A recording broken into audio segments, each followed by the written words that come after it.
It's Thursday evening. It's time for SEC After Dark, the greatest day of the week. Tip back a cold one like our boy Boss Man. What are you drinking, Boss Man? What is that? Just a 40 I got at the gas station, Mountain Valley Water. Nice.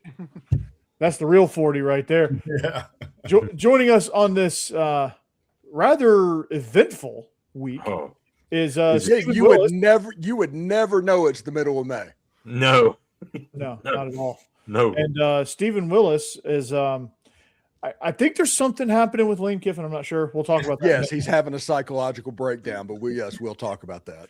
Jake Thomas, Bama After Dark, Mike Huseman, Off-Season After Dark, and a regular contributor on Locked On Ole Miss and Locked On Vandy. Go check out our quarterback debate that just dropped earlier today. And then Boss Man, one half of Biscuits and SEC. Guys, you two did a outstanding show yesterday, by the way. Thank you. Yeah, we had a lot of fun. That was a good time just talking about some of the games that are coming up this year and getting excited about the SEC schedule. Yeah, for coming sure. in hot, Rick. And speaking. Oh God, Rick, Zinger already.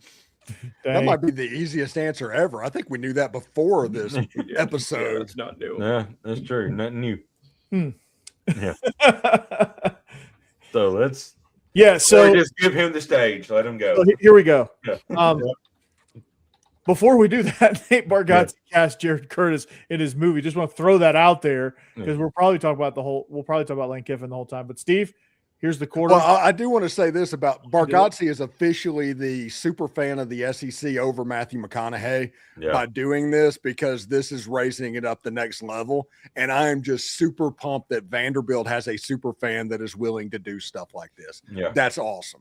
Awesome. That is awesome. We're going to talk about this later because I'm going to talk about this on Locked On Vandy, and I need a warm up. So, Steve, without further ado, I know you haven't talked about this all week. You've been chomping at the bit.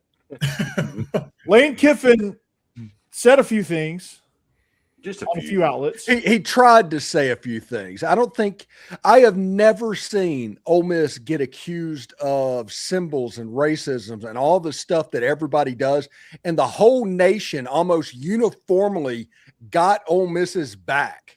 Mm-hmm. I mean, how weird of a feeling is that from somebody that has been an Ole Miss fan his whole life and is like, okay, here we go again. The only people that is coming out on Lane Kiffin's side is his boy Sark with his basket weaving stuff, and Ed Orgeron. All of them were on the USC staff. They're all friends. They're all boys. Mm-hmm. So outside of that, you have Paul Feinbaum just completely ripping Lane Kiffin to shreds, just every talking head. And it comes back to one simple thing. Back in November, when we got to start figuring out that Lane Kiffin was going to leave at Ole Miss, it was decided that Lane Kiffin was not coaching the playoffs. Lane was informed of that in early November. So no matter what he says, he's at war with the truth. I get that. But in early November, he knew that if he took another job, he doesn't get to coach anymore. Mm-hmm. That was the way it was.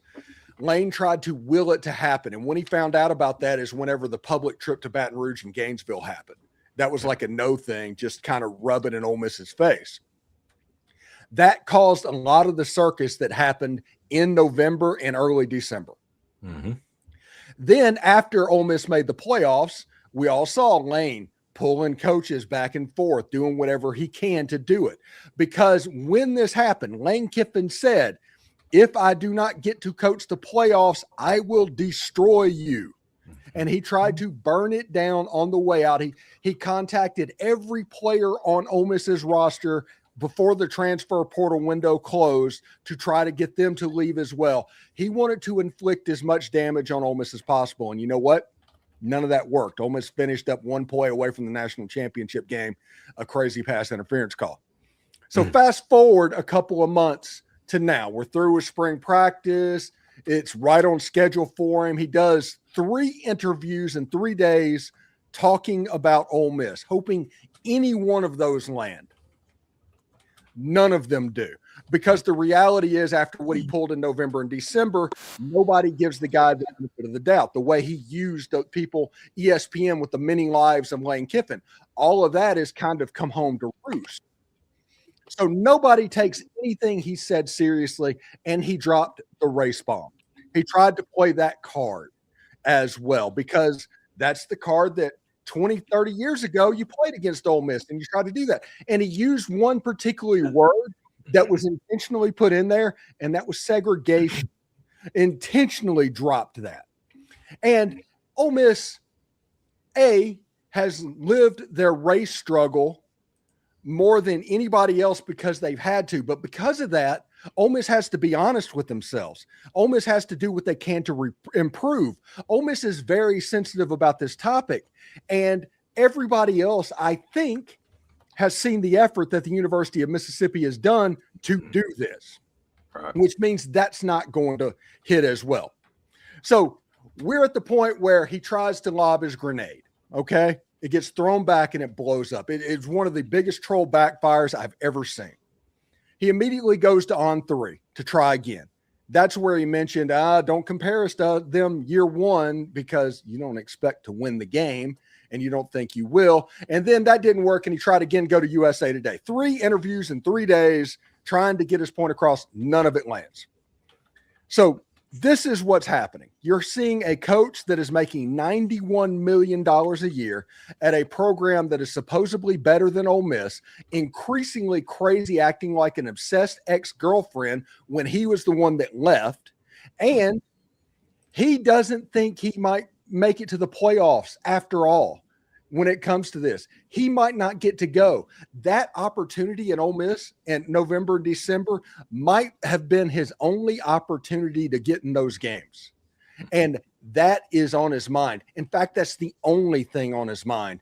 And as much as this is hurting Lane Kiffin right now and the way he's acting, Ole Miss made the absolute 100% right decision by not letting him coach the playoffs if you just want revenge against him, because you could see it eating the man.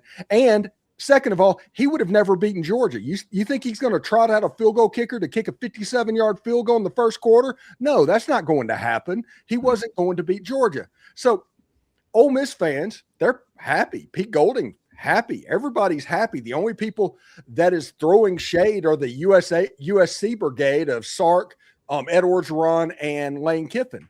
So it is absolutely nuts that somebody could have a complete and total nervous breakdown over something that they supposedly had to do, that everybody told him to do. He so wants people to like him. I don't think he can handle this villain role that he has done.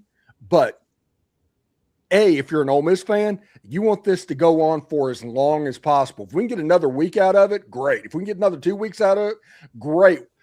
Ole Miss just doesn't need it to stop, because the guy is just digging his own grave right now and is absolutely hilarious to watch. No one needs a season to start faster than Lane does right now. No. Yeah. He needs games to be played. Right now. We've got Destin in 2 weeks where he's going to say something stupid, and you got media days in 2 months where he's going to say something stupid. So it's not going to get here. Yeah, it's gonna be a rough go for Lane, and the LSU fans are like, did we really? Actually, LSU fans are jumping on his side, and he's also comfortable with it. He's totally comfortable in his own skin, and I do appreciate that about him in some ways. Yeah, but he hasn't tweeted in 3 days, which means somebody took his phone away. I don't know who it was, but somebody did. Yeah, probably LSU fans are on his side for now. Like, we'll see what happens this year. I mean, for him, lose to Clemson, they won't be. Oh, it's bad. Imagine this. Lane Kiffin has done the impossible. He has made 90% of the country root for Dabo Swinney in week 1. Yeah. I think I was already going to regardless, but yeah, I was too. But this makes it even sweeter. But yeah, it's crazy, man. Like, what are you doing, Lane? Like, Steve, your shows have been great this week, and honestly, your comments, like, it's usually popcorn time for your comments, but everyone's. No, it's like I said, everybody's agreeing with me except for like 3 LSU fans. Yeah. If you're an LSU fan, even then you're just kind of gritting your teeth. Now, I will give Matt Moscona credit, who does Locked On LSU. Even he didn't agree with this thing. Now, he's a fan. He has to play the game a little bit, and be really careful about it because of what's going on. But you can tell he did not want to go here. And he's like, let's get past it. Let's get past it. Now that's where the Louisiana media is at the moment. They're trying desperately to talk about anything else at this point. Yeah. And they're in scramble mode for sure. I just think it was so everything happened, like you said, Steve, and we talked about it a little bit last night on Biscuits and SEC Live, but everything happened. And for the most part, people in the national media, most fans, outside of LSU, took Ole Miss aside. Like, man, this guy, he did him dirty. Like, what a jerk. And now he's taking shots at him. Well, but that's what I'm saying. That's what I'm saying. Like this now, everybody I think saw this as a cheap shot below the belt from out of left field for no reason. People are starting to move on. Like, season's coming up. Like, how about you just focus on you? And by the way, correct me if I'm wrong, but Trinidad Chambliss had a Vanity Fair profile a couple weeks ago. And so now Lane Kiffin is having a Vanity Fair profile. Like, you're right. I didn't realize they were into sports, and then all of a sudden everybody is getting Vanity Fair profiles. Yeah. Well, and according to the guy who interviewed Lane Kiffin, he, it doesn't even sound like he really cared about this interview, right? Like some of the ways he was saying, it's like, no, Kiffin just brought that up. It's like, to me, they see the Trinidad Chambliss profile, and then PR down in Baton Rouge, Kiffin's like, call them. We need to get in Vanity Fair, right? And they're like, all right. I mean, well, yeah, he's like basically the most famous coach in college football right now. We'll go down to Baton Rouge. It's not like they sought this out, That's what I got from it. The funny thing is, and we're going to talk, Bomani Jones wrote the article on Trinidad Chambliss. Bomani Jones, for anybody watching this, he said he asked every person that got interviewed in Trinidad's family if they were apprehensive at all about going to Mississippi or Ole Miss.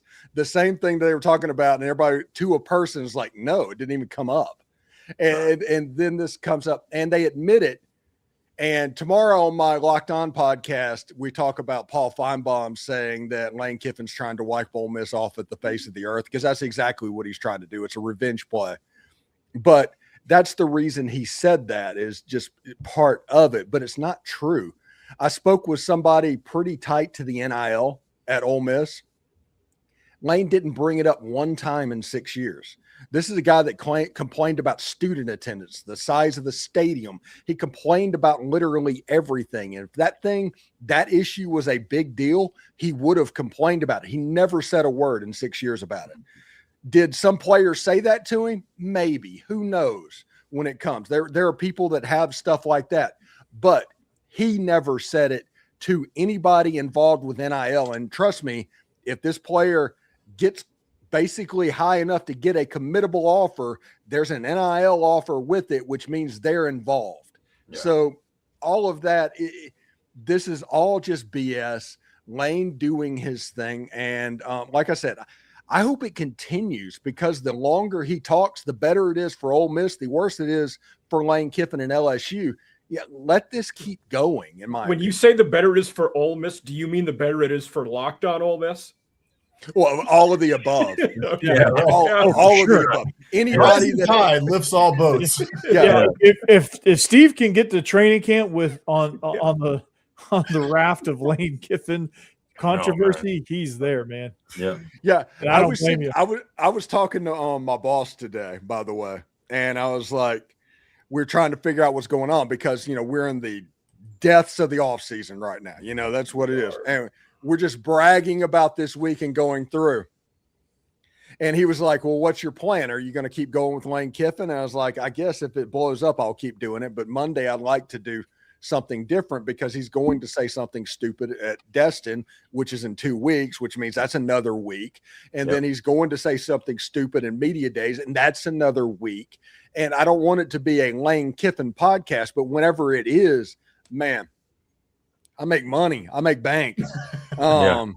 So it's one of those things, those fine lines you have to walk, because it is what it is. I mean, you're going to ride that gravy train for as long as it can be. Right now, my boss told me, it's like, hey, you're Lane Kiffin until the views drop down.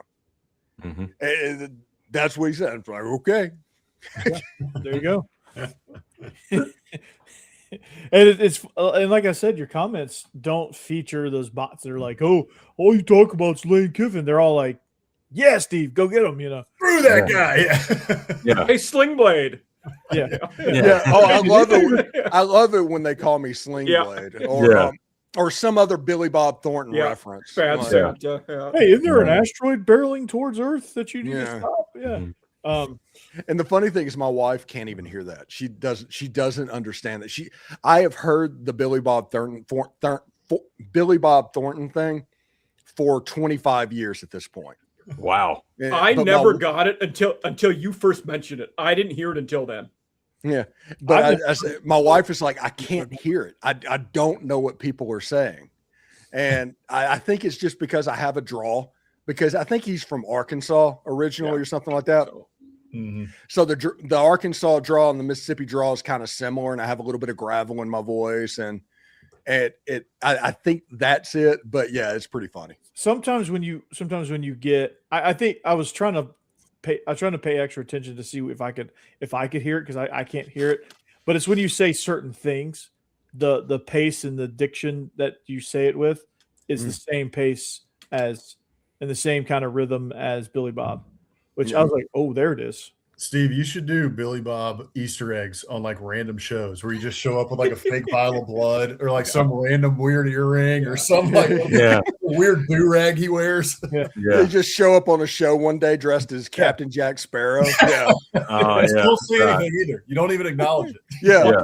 Just white landman cowboy hat. Yeah. Right. Just bust in on like Brad Kellner's podcast. Just like one day, just walk up in there and be like, "Oh, hey, what's up?" It's like, thank you every day for tuning in. Remember, do you want a Dr. Pepper? Yeah. Do you want Dr. Pepper? Oh God, that'd be hilarious. What commercial is he doing prominently right now? Is it T-Mobile? T-Mobile, yeah. Okay. Yeah. Do something about it too. We used to have the worst network, but like a lot. Yeah. I like there it is. Yeah. There it is. There it is. So yeah, Lane Kiffin. Yeah. Did some things. He's just a horrible human being, guys. He really is.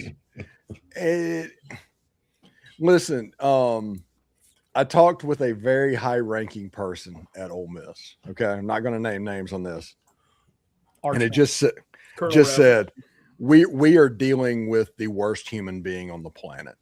That is what they said, and the reason that they do stuff like this, yes, expect it, because you're dealing with somebody that would do stuff like this. So. The same reason that Ole Miss got out of where they were and got to 10 wins, all of the willfulness that got them to this point is the same thing that's going on down at LSU. It's one of those things. If you let him, if you know how to use him, he will create enough fire that keeps you warm all winter. If you let him go unchecked, he will burn your house down. And that's kind of Lane Kiffin. And I also, one thing that's popped into my mind with this thing in the last 2 years or so, it seems like it's gotten more bizarre, more erratic. Well, 2 summers ago, 24, his dad, Monty, passed away. For a lot of men, that will keep you in check to some extent. And that is a guardrail for your behavior. Losing that may cause a lot of us to be more erratic. Maybe it did with him, and we're just paying attention to him more than anybody else. There are rumors, like I said, just rumors of a Kentucky week thing where he was chasing around a girl that just broke up with him during the Kentucky game week in 2024 that Kentucky won that game. A chance to go to the playoffs, by the way. It had one of the better teams that Ole Miss has ever had. That was the point in 2024 when it started going off the rails. And I think whenever he didn't make the playoffs in 2024, he decided that it couldn't be done at Ole Miss because it wasn't his fault. And in 2025, he was already looking to get out the door at that point, and Ole Miss went on a run almost in spite of him and not because of him. Yeah, Trinidad played out of his mind. absolutely. That was impressive. And something about Charlie Weiss was like he was kind of stuck in the middle, I feel like, because it felt like he wanted to stay. It didn't feel like he felt like he had to go with Lane Kiffin.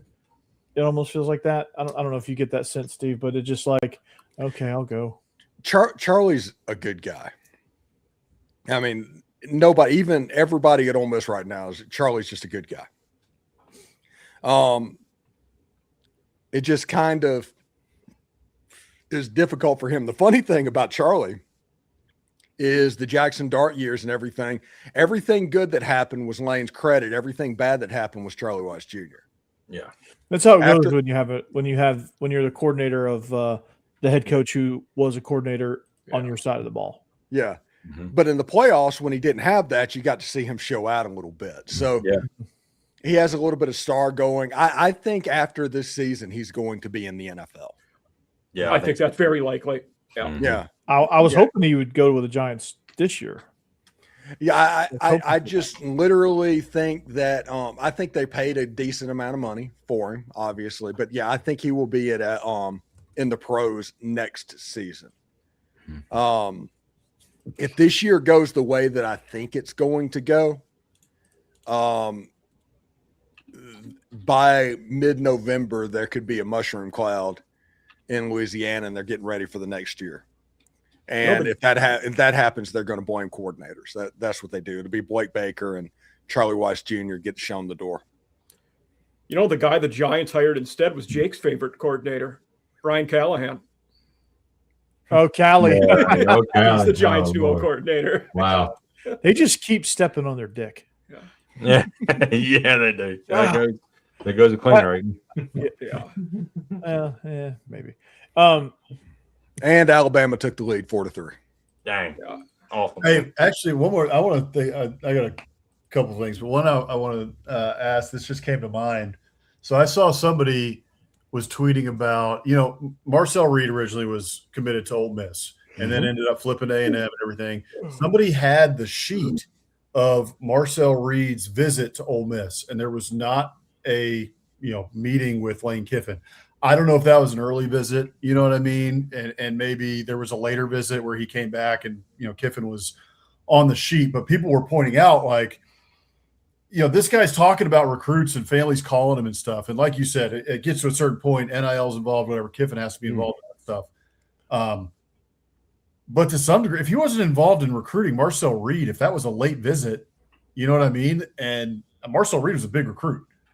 And so maybe some of the stuff that he's saying about these recruits and what the families were telling him, like how involved was he really in, the recruiting process? I mean, was he just living off his name and kind of what he accomplished before? The guy hates recruiting, like literally hates recruiting. He hates doing it. He hates having to do it, and especially high school recruiting. That's the reason he likes the transfer portal, because it's so transactional and quick. So it's like 2 weeks and it's over. It's not something that you have to build a relationship for 3 years on. So I'm not surprised. Now, Damon Williams, the same thing happened. The guy went to the Elite 11 in Oxford, Mississippi that year. That's how locked in Damon Williams was to Ole Miss. And by the end, he's going to Arizona. And it's just weird. He actually came on the Locked On Ole Miss podcast. Oh, wow. I didn't know that. That's cool. Yeah, he's cool. Unbelievably nice kid and everything. But we'll flex year after year to where a highly rated high school quarterback was in the system, and he would commit, and then 3 months before signing day, he just kind of disappears. And Lane Kiffin says, well, it's not that he flipped away from Ole Miss. It was something. No. You're playing games about what happened. You're just playing in the transfer portal. You have Jackson Dart. That's great. You had him for 3 years. Trinidad Chambliss, thank goodness for that, of what happened there. And Deuce Knight's going to be great, but Lane Kiffin didn't get Deuce Knight. Yeah. He tried to. He tried everything he could to do it. They didn't get him. And so whatever. And also there's this weird relationship right now between like coaching staffs and Ole Miss and LSU that I think people are going to dig in as it gets closer to the games, but there's probably 20 staffers on Ole Miss's staff right now that was at LSU and then flipped that, and they came from Ole Miss. So that's like they just switched uniform, and that is so bizarre for what's going on, because if you're going to set this up this way, it's going to be hard for me to have respect for anybody that goes to LSU. I have always had problem with that, but I'm going to really struggle with anybody that leaves to go from Ole Miss to LSU. Sure. Yeah. I mean, it's as long as Kiffin's there, which I guess you only got a 3-year window on that. So if they hire everyone. I think, listen, if this year is 7-5, like, there is a legit world to where they're 1-3 out of the gate. Mm-hmm. That absolutely could happen. Clemson's going to be good enough to beat you, especially in your first game. Mm-hmm. Ole Miss, they are not as good of a team as Ole Miss. And then there's Texas A&M, who absolutely bullied them a year ago. Mm-hmm. 2 years straight. Yeah. Kick them.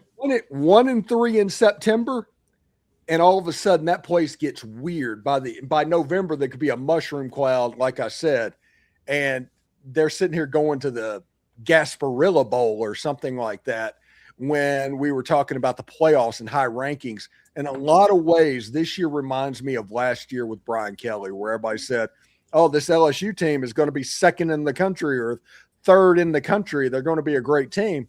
And it's like, why? Because they spent a lot of money. Like, yeah.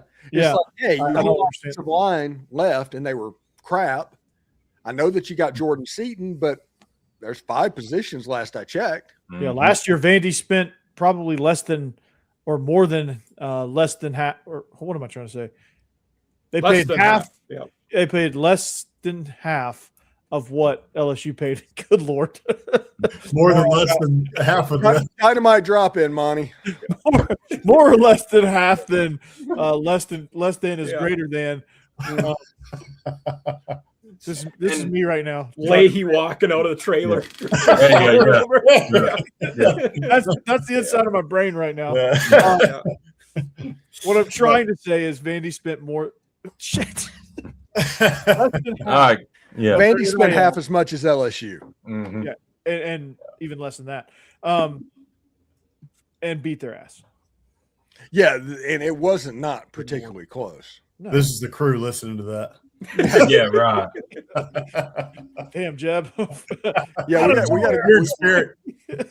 we got to get Jeb back here, which will hit, I guess, around June the 11th will be his return. Okay. Good deal. I mean, has Blake Baker just figured out how to stop her running quarterback yet at all? Next time he does it, it'll be his first time. There you go. They're gonna be in trouble this year. I mean, Mike, you're a little higher on him than I have been. We've talked a little bit about this, but Higher on who? Sam Levitt. I am. There's a massive question mark at quarterback, and they say he's going to be all cleared. I'm sure. I hope he's going to be, totally 100% healthy by the time this year starts. But I'm not sold on him. I have significant health concerns about him as well. Okay. Yeah. Same with we have with Nussmeier with them last year. Can these guys not get a QB that doesn't have lingering health problems? He tried to, and they ignored him at the basketball game. Yeah. I mean, it's pretty because hard. They thought they were going to get Damon Williams and just completely ghosted him, and then had to pay like $2 million more than you would have had to pay because of the way that went down. The same thing happened with Jordan Seaton. You had to overpay. You had to pay basically a tax like it's Lubbock, Texas, when it's Baton Rouge, Louisiana. That's whatever.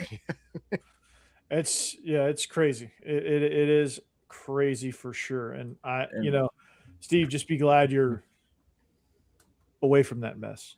Hey, I got one thing I wanted to bring up. This is probably not a popular spot to bring this up, but does Ole Miss share some blame? You let the devil into the hen house. Okay. No. Come on. We don't have blame. It's not blame. Not blame. That's right. You knew what you were getting into. Yes. Okay, all right. My take there also is we win it. You wouldn't be a top 5 team now without him. That's Without true, going too. through that. Ole Miss went Yeah. in with their eyes open. Yeah. But Yeah. what they did was build the machine around him and not make it just about him. Right. Yeah. That's They have the best player personnel department in the conference at this point. All of this stuff is there.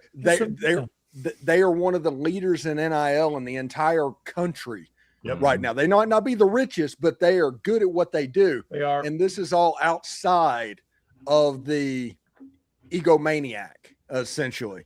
And that is the reason Pete Golding can walk in, because he basically built that player personnel department, by the way. He brought over the ideas from what Saban did at Alabama and recreated the same thing. And that's the reason it's been so seamless moving over. Pete's the guy that was running recruiting visits because, like you talked about earlier, Lane wasn't doing that. It was Pete kind of acting like a head coach on those weekends because Lane just didn't want to do it. And Lane got all the credit. Great. That's fantastic. Almost won 10 games a year. That's awesome. But it always in an era that the playoffs mean everything in college football right now, everything, that they want to rank Pete Golding like 12th in the conference when he's tied for third all time in SEC playoff wins now. What I'm impressed with, Steve, He's tied for 16th in regular season wins, current SEC coaches. Yeah. It's crazy. Yeah. And what I'm impressed with, Steve, is the two biggest wins in modern history, Pete Golding won. yes, for sure. And Steve, did Joe Judge stuck around, didn't he? Yes. Because I think he was more important than a lot of people gave him credit for last year. If Joe Judge isn't there, Trinidad's gone. Yeah. That's the reason you were able, and Keegan Croucher's gone too. Joe Judge is a low-key, really, really good recruiter.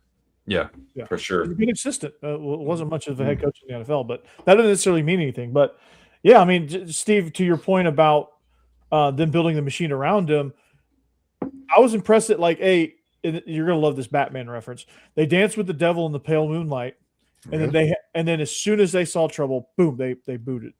Mm-hmm. Sounds like they didn't hang around. That tells me that Ole Miss didn't believe, because the narrative around Lane was, and Lane carefully curated that it was that Ole Miss was only successful because of Lane. Right. It was all Lane. Everything was Lane.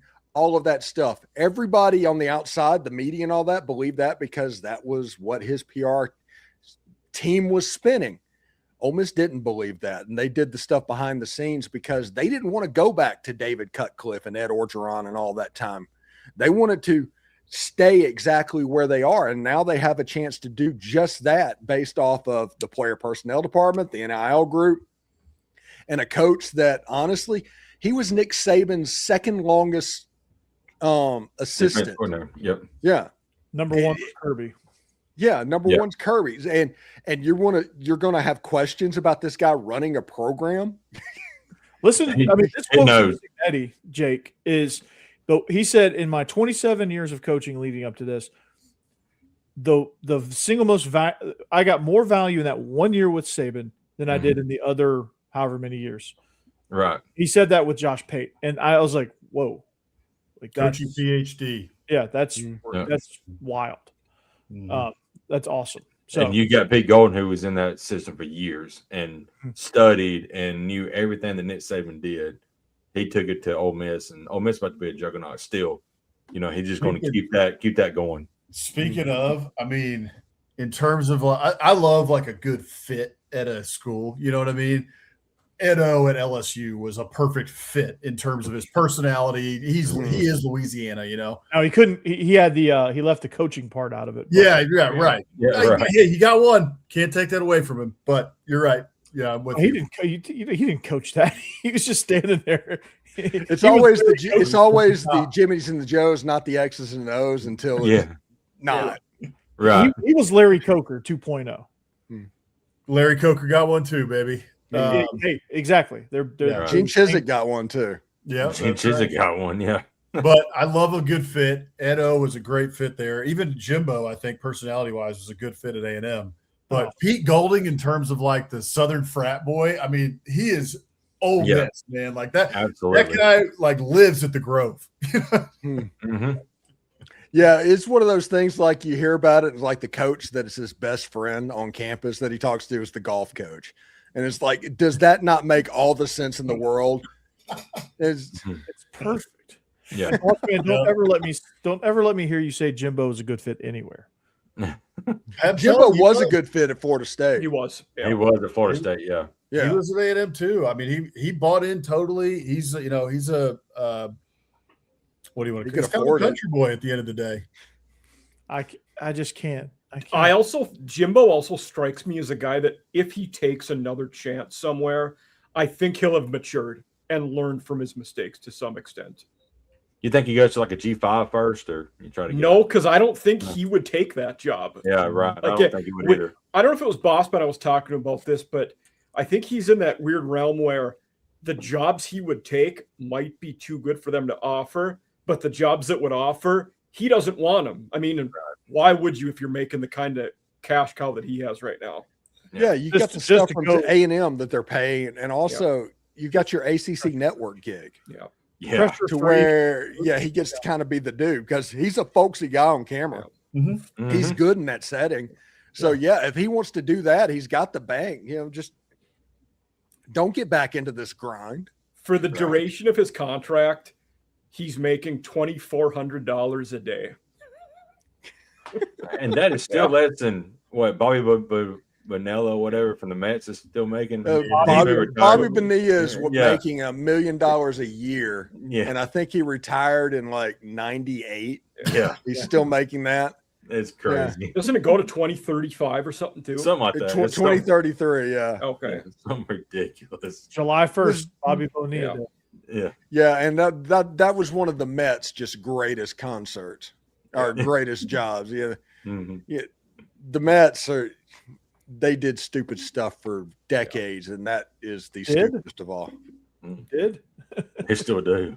I mean, well, now they got FU money, so it doesn't matter. But back then they didn't. That's the reason he got a deferred contract over 30 years. Yeah. He had to walk so Ohtani could run. Yeah.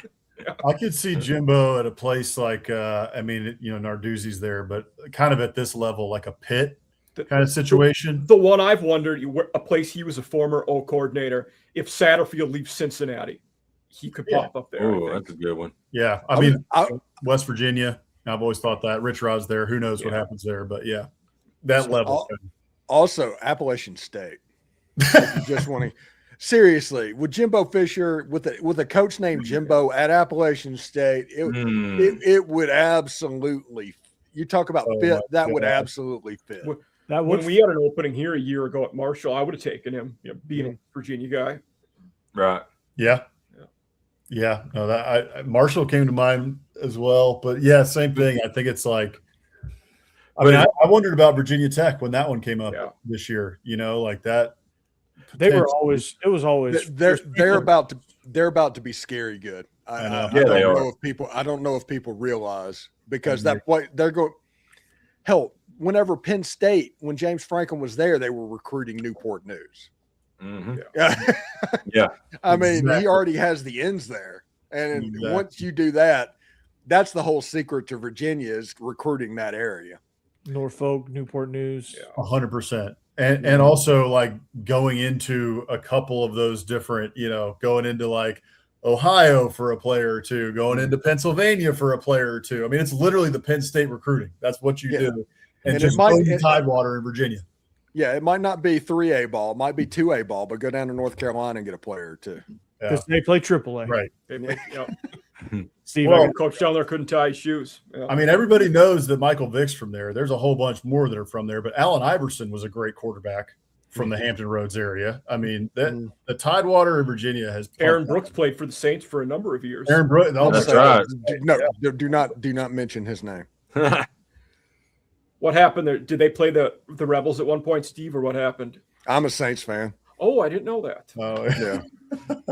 He threw a ball back. He threw a ball backwards. Yes. Yeah. I remember that is one of my favorite highlights. He just threw it backwards then there was an offensive lineman like 10 yards behind him. He threw it to him. And the guy was like, "What do you want me to do with it? I can't grab it." Who was it? Deuce McAllister that grabbed it up, thankfully, and and got a few Probably, more- yeah. I think so. I'm like, good Lord. That was so funny. Oh Steve, my it's okay. You can quit the Saints. They're a Louisiana team. It's just Lane Kiffin's just making all this seamless. Just go ahead and quit them. What Tim Brando, by the way, talking about the Lane Kiffin thing, is like he's never heard him say a negative thing about any football related athletic administrator, all of that. Never heard a person say, Archie, say anything bad about any of them except Lane Kiffin. Mm-hmm. Dang. Hmm. He's a snake. He's a malignant narcissist. Exactly. Now, Steve, you said something about Pete Golding being great at NIL. I'm going to push back. Why?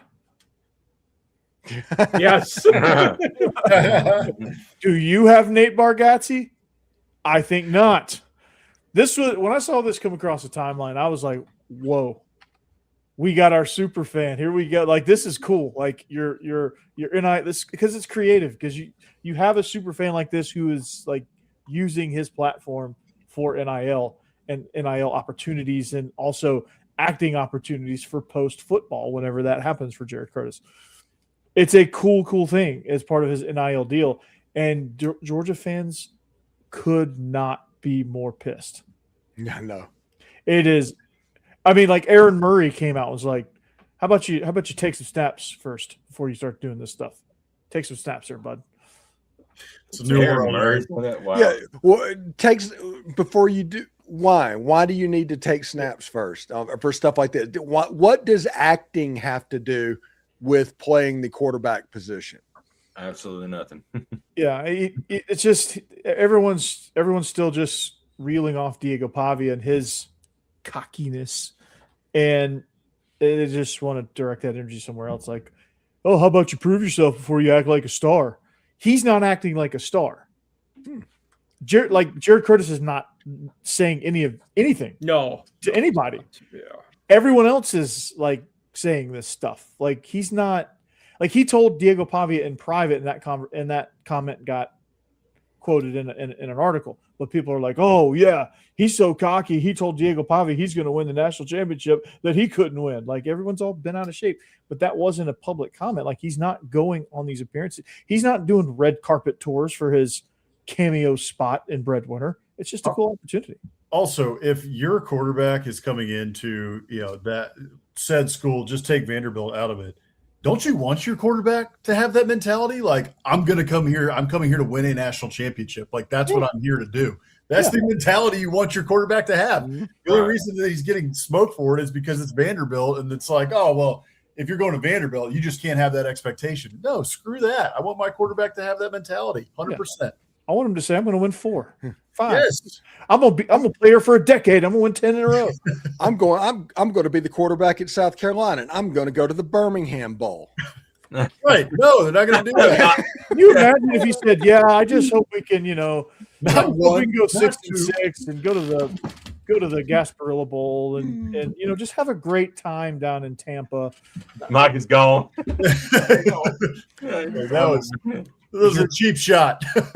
Did your chair? Oh yeah, sorry about that, Mike. It wasn't about South Carolina. I was just naming a different school. Sorry about that. Yeah. I will never forget Shane Beamer getting the Mayo bath in the Duke's Mayo Bowl his first year. It will live here forever. I still have the sweatshirt that says the one when Dennis Dodd, said it was childish and was tweeting on him after the game, and Beamer retweeted it. Find some joy. I have the sweatshirt that says "Find some joy" on it. Yeah, that's great. That's awesome. Your LSU going to the Poland Weed Eater Independence Bowl. Is that still a thing? You just showed your picture. That's a good one. Yeah. Isn't it like the Walk-Ons Independence Bowl now? Oh, I love walk-ons. Steve's like, oh, I do enjoy walk-ons. Isn't there's a bowl coming back this year, isn't there? The Jimmy Kimmel Bowl? No, there's one that's been dormant for like 5 years or something. The Bahamas Bowl? Is that the I know that. No, one. they're getting rid of the Bahamas Bowl. Yeah, the Bahamas Bowl is gone. There's something in Puerto Rico now. It was the Radiance Technologies Independence Bowl, whatever that is. We were this close to being the lead broadcast team for the Bahamas Bowl. Yeah. The Bahamas Bowl still has the greatest ever bowl opt-out stories about when UAB played it and Dwayne McBride was their running back, travels with the team. Then when they have the pregame press conference, that's when he opted out. Greatest story. Yeah. Fantastic. Yeah. For the Puerto Rico Bowl, just so everybody knows, just pick all 5 of us. We'll go down there and broadcast it, and it'll be the best bowl broadcast of the year. Absolutely. God, because we won't talk about the game hardly at all. It'll be like a Manning cast on steroids that just fell off the rails. Yeah, it's like, hey, welcome to the Puerto Rico Bowl. Let's go off the rails. Let's talk about Major League Baseball. Go. Yeah. Did you guys know the Braves are? And it's they were due for that because they've been kicking everybody else's ass. So I'll take one every once in a while. It's no big deal. Still won a series though. I mean, like the bowl that's coming back is the Poinsettia Bowl, apparently. Where are they playing that? San Diego. Please tell me San Diego Used County. To be San Diego County Poinsettia Bowl because that was the credit union. Yeah. Yeah. Jake, how are they going to play it? San Diego County. I wore my Braves hat to field day at school. Yeah, and it's a blue and white. It's the blue and white Braves hat with the regular A, not the lowercase a, but the regular Braves logo. And I probably got 6 Alabama. Like, why are you wearing Alabama? And it's like Alabama because has we got blue. Because we got blue in our colors. I mean, what the hell? I'm like, did Alabama all of a sudden did they all of a sudden just go with the blue? Yeah, I mean, turn colors. That's new to me. Yeah. Does it have a mullet? Does the A have a mullet? Yeah. And the answer is yes. It's Alabama. If it's not, it's the Braves. Yeah. Braves lost 2-0. Yeah, that's not a butt kicking. By the way, the Truman Show meme, have y'all seen that? To where it's the guy behind the scenes, like telling something. They're like, now do this, like that. I decided to get in on that, and I was about Lane, and it said, now remind him that he didn't get a chance to coach in the playoffs, something that James Franklin did.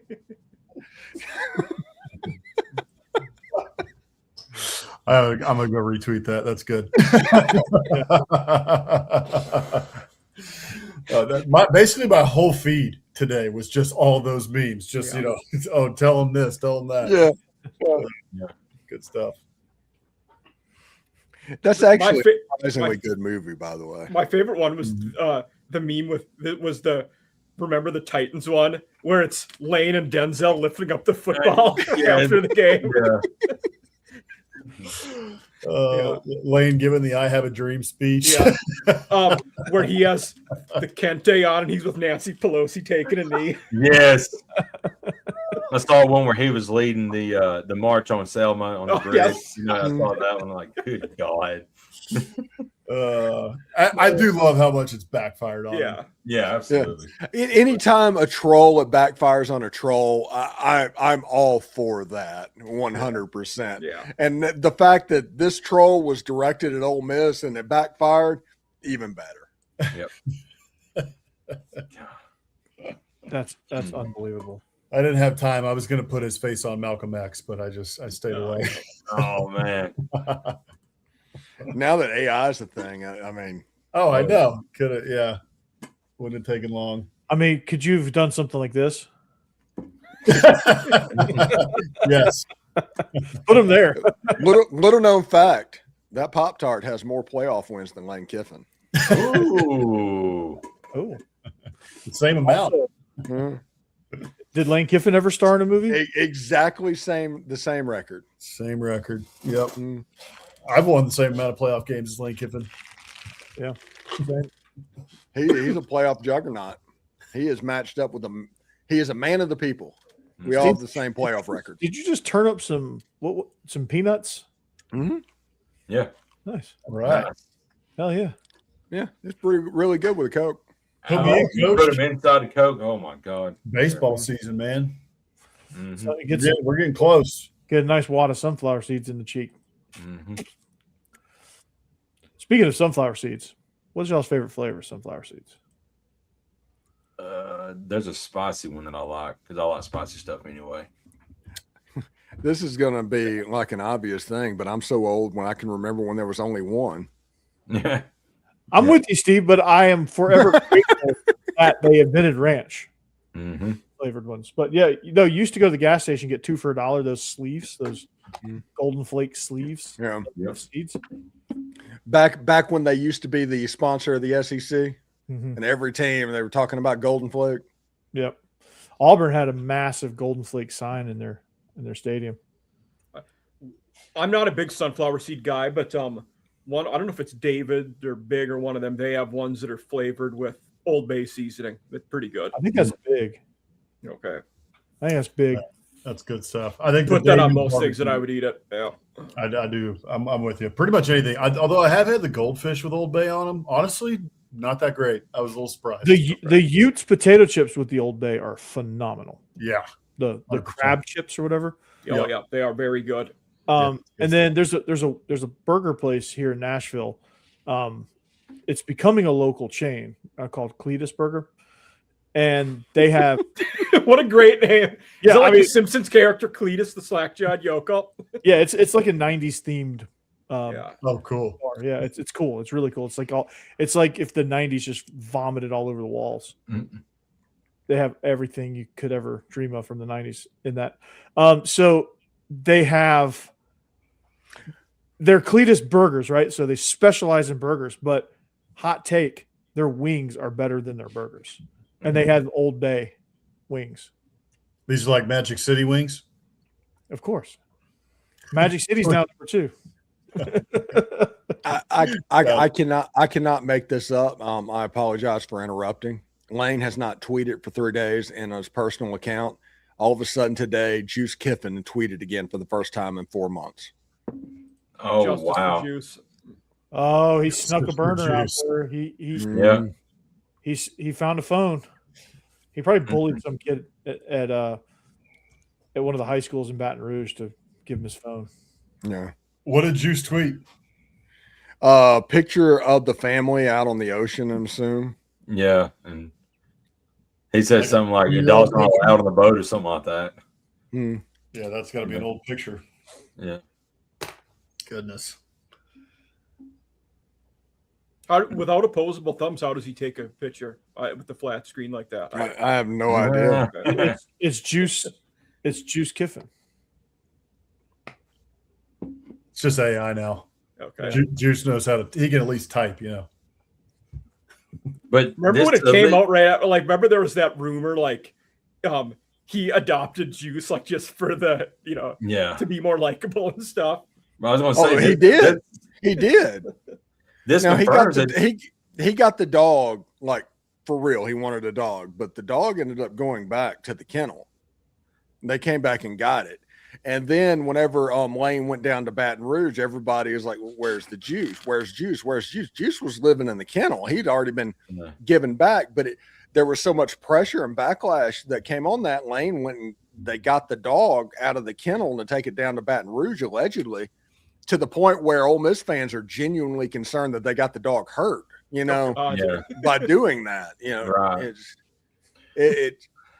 The whole Juice thing it's not even funny. It's not cute. It's kind of tragic that it's going on. Wait, so Juice is with him in Baton Rouge now? As far as I know, I have not seen pictures of the dog, but he came to Oxford and got him. Man, he just can't take a lick of criticism. I mean, we were all over Twitter. I'm not saying it was because of us. There was a lot more than us, but justice for Juice, man. There was there really was a lot of backlash. I can't believe he wouldn't got that dog, man. That's terrible. Yeah, the dog was living his best life, living with Wild Rose Kennels, hunting ducks, doing all of that stuff, and then all of a sudden, that happened. And said the Manning should have adopted him.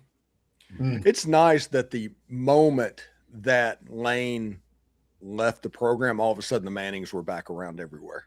Yeah, that is very, very strange. Like the first person that Pete talked to after coming out for the Tulane game was Eli. it was just kind of cool to see. But yeah, it's funny that the relationship between that family and this one, there's no sense, you can't really say anything wrong about why Arch went to Texas.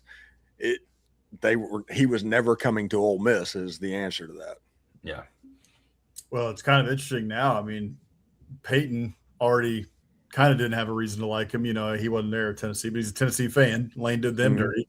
Then he got Ole Miss. He's done Ole Miss dirty. I mean, that entire Manning family, just your persona non grata, man. You're done. You'll never hear from us again. And LSU will always be the most hated team for Archie Manning, so this is just perfect for him. Mm. Why is that? Archie Manning played back in the late 60s at Ole Miss, and at that point, the biggest rival for Ole Miss on the schedule every year was LSU. Okay. Yeah, they were like the late 50s to the mid 60s. There were some wars that went on, so that would have been fresh in his mind. Did he ever play Billy Cannon? When was Billy? No. Billy Cannon was late 50s. 50s. Yeah. Okay, got it. 58 was the Halloween night when Cannon. No, 59. Was it? Okay. Got it. Halloween night, 1959. I'm about to say something totally random here because I was scrolling the tweeters, and tonight is the NFL schedule release video stuff, and the Raiders have the two dorkiest quarterbacks I've ever seen in my life. Who they got? They got Mendoza. Yeah, Kirk Cousins. Oh, yeah. The two biggest dorks of all time. Cousins, who is second all time in career earnings in the NFL. Nerds. Hey, is Geno Smith still there as a quarterback too? No, he went to the Jets. Went to the Jets. Oh wow. Yeah, went back. Yeah. Interesting. Aaron Who was Glenn. if they still had the Carr brother, it'd be pretty funny too. Yeah. No hate on those guys, but that would be a total nerd. Mm-hmm. So the NFL had the monopoly on Christmas Day. They want to do the big Christmas Day thing every year, and they tried to make that their holiday. Apparently, the NFL just said, nope, that's not going to happen anymore. So apparently, the NFL has 3 games on Christmas, and that's a Friday. Wow. And they started with one last year. They had the Netflix NFL game, and the NFL and the NBA was like, whoa. 2 games on Netflix and 1 game on Fox. The night game's on Fox. That's pretty dope. Great. I don't know about y'all. I do not care about the NBA. I mean, I partly that's because I'm a Mavs fan, and as soon as they traded Luka, like the whole league was dead to me. It's like I'm a Hawks fan. And the way that went down, just crazy. Oh yeah. The funny thing is for me, I'm old enough to remember this, and y'all probably are not. So I'm about to say something that is just weird. But Christmas Day meant 2 things to me growing up. 1, the blue-gray game in Montgomery. Yeah. Every Christmas that happened. Mm-hmm. And then after that was the Aloha Bowl. Mm-hmm. And every year you could set your watch by it. And it just went away to where there was no college football on Christmas or no football on Christmas whatsoever. I guess I'm kind of glad that this is happening. But yeah. Well, funny Steve, you say that. I do know what you're talking about. Funny you say that, Steve, because with the switching days and getting away from Christmas Day, my thing, middle high school, that I remember would be Christmas Eve was always my dad's side of the family. We'd go to cousins, get back later at night. The Hawaii Bowl was on late Christmas Eve night because it was out in Hawaii. The Chris Johnson showcase. Yeah. Speaking of switches, Mike, you just hold that. Hey, Steven.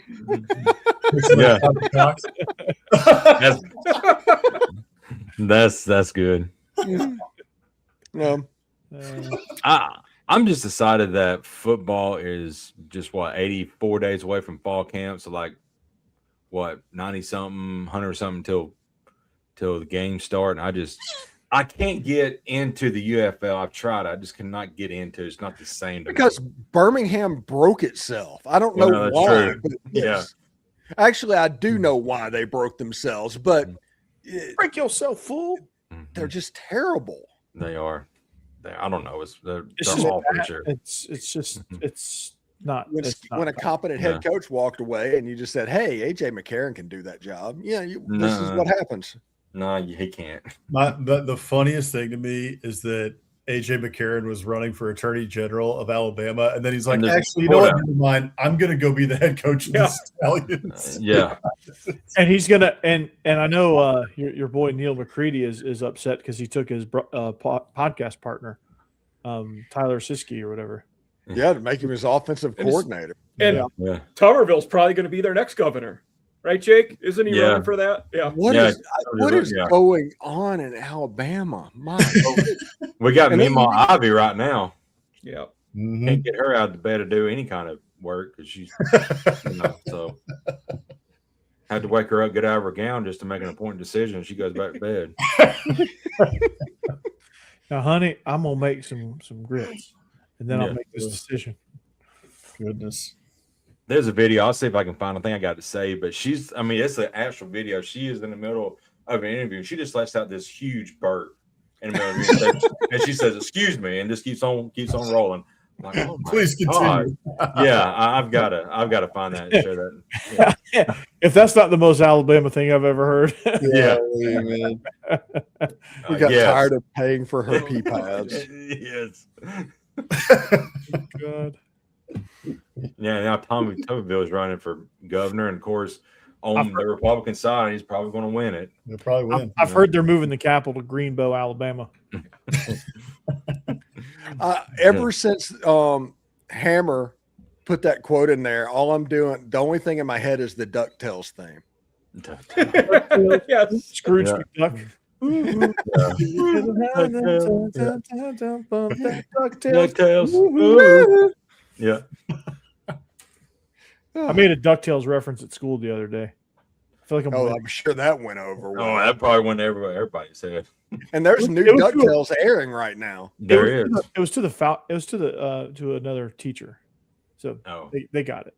Okay, well that's good.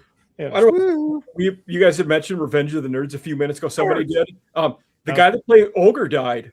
Yeah, I saw that. Jackson in the Kumite with Jean-Claude Van Damme. Yep. Yeah, there'll be a moment of silence before the first Georgia Tech game this year. I was going to say Mike Myers, but that's a different ogre. Yeah. Nerds. Nerds. Nerds. 2 minutes, Corey. Yeah. We've hit it. This hour went by fast again. Oh. Yeah. Oh, whoa. Whoa. Boss man didn't see that, thankfully. Whoa, I didn't see what happened. Avert your eyes, boss man. Yeah. Oh, yo. Hey, Steve got on Mike and Boss Man tonight. Yeah. Man, I don't like scary things after 9 p.m. Thanks to Steve, boss man is not sleeping tonight. Yeah. No. He's going to wake up at 2 a.m. in a cold. Try to stay away from scary Just see that, like, oh. I don't mean to pile on Boss Man, but Aggies aren't doing so hot right now. Yeah, I know. I saw 17-8. Yeah, it's ugly. Ooh. Yeah, we need this series too. I mean, so 2 more games, but Aggies have a shot at a top 8 seed if they can win this series, and gives you a shot at a super regional hosting. So Did Ole Miss or Alabama win? They still playing, Steve? It's 5-4 in the top of the 9th with 2 outs. So big reason Alabama's leading. And Corey, y'all got a huge series starting up against Auburn. Hey. Baseball too. So Yeah, we do. Yeah, all right now should be. yeah, it should be Jordan's on. already clinched the regular season SEC title, so Yeah, that's good. Gamecocks, Commodores, big one this weekend. Yeah, true. Good point. Vandy's hanging on by the thinnest of threads. yeah, they are. Yeah, A&M had their starting pitcher Friday nights, Aiden Sims. He's hurt, so they're saving him for the playoff run. So I think that's probably part of why they're struggling tonight. This wasn't the baseball hypothetical I was going to bring up, but you guys are going to have to wait till next week to get that one. Okay. Yep. So Got talking points. that was an othetical that was going to be hyped big time. Yeah. All right. So speaking of hyping otheticals up, you got Mike Hughesman, Off Season After Dark, regular contributor on my show and Steve's show, Locked On Vandy and Locked On Ole Miss. Boss Man, one half of Biscuits and SEC. If you're not tuning in, What the heck are you doing? Get over there every Wednesday night. You have to. If you're missing out, you're truly missing out. You got Jake Thomas, your double shot of Alabama, Bama After Dark, and Tide Talk Live, hosting Tide Talk Live with Stacey Blackwood. Best Alabama coverage out there, if you ask me. Stephen Willis, the most watched Locked On Ole Miss podcast ever. No, the most watched Ole Miss podcast ever. There we go. Yeah. I was going to say the most watched Ole Miss podcast as the Locked On Ole Miss podcast. Yeah, that didn't come out because it's more on Mountain Time. Yeah, you English is butchered.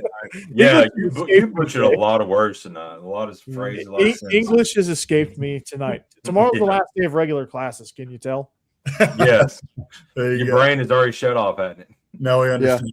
Shit, it shut off. I can't wait because tomorrow morning I have to do a radio hit with a radio station in Portland, Oregon. I'm sure that's going to be about Ole Miss's cornerback situation. Yep. Definitely. Oh, wow. Yeah. Mhm. Oh, offensive line. Offensive line. Yeah. Curious. Portland, Oregon. curious Nice. yeah. How did they build the player personnel department at Ole Miss? Yeah.